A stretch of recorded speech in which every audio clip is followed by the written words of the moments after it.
जाजपुर ठारे नुआकरी गढ़ी उठी stored fitness द्वितीय वार्षिक उत्सव पालित हो जाइछि। सत्य रंजन मिश्र तत्वावधान में जाजपुर मांसापल्ली निकटरे स्टोर्ड फिटनेस उत्सव पालित होइछि। एही उत्सव अतिथि भावे भुवनेश्वर फिटनेस भावे बेस परिचित चिटुकदूत एवं ढेंकानालू आसीथिबा शुभंकर राउत जोग देथिले। एहा सह उपस्थित थिबा समस्त युवपीढ़ी माननकु फिटनेस विषय कहिथिले। बेस धूमधाम रे एही उत्सव को पालन करथिले। एही उत्सव रे शॉर्ट फिटनेस रे प्रशिक्षण नेउथबा समस्त युवक युवती उपस्थित थिले। ना भलो प्लेटफॉर्म करछन्ती जाजपुर आगुरु एमि जिम नथिला आगुरु माने आमे तो स्टार्ट करथिलु एमिदी एटमॉस्फेयर नथिला जेमि एम्बियंस नथिला तो भलो जिंस करछन सत्य होई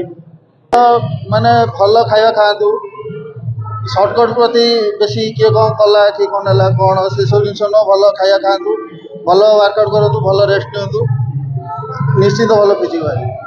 स्टॉर्ड फिटनेस आज की 2 वर्ष पूरण होती से स्टॉर्ड फिटनेस एनिवर्सरी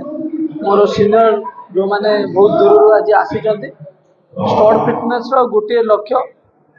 समस्ते स्वास्थ्य रुहतु जिम करी खाली बॉडी बना जाए ना ये बहुत किसी शिखा हुए आपण डिसिप्लिन लाइफ केमी जीवे जोटा कि जिम रे आपण शिखिपारे बहुत प्रकार रोग आपण जिम आसवा द्वारा आपन को हेबो नाही जो आपणकर आमर ये प्रोफेशनल ट्रेनर अच्छा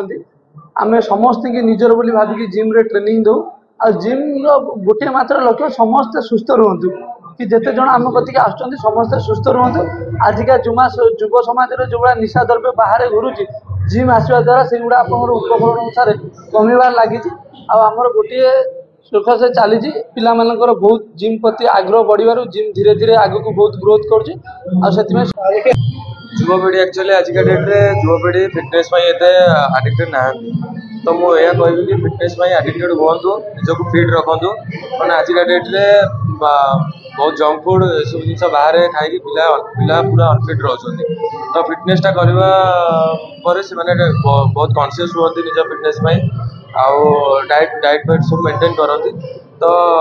मुझे कहबी कि ओडिशा पिला फिटनेस ध्यान दिंतु जमी out of state out of country fitness fast priority दिखती लोक तो मुझे कहबी कि ओडिशा भी सेमती फिटनेस को फास्ट प्रायोरिटी लोक दिखती।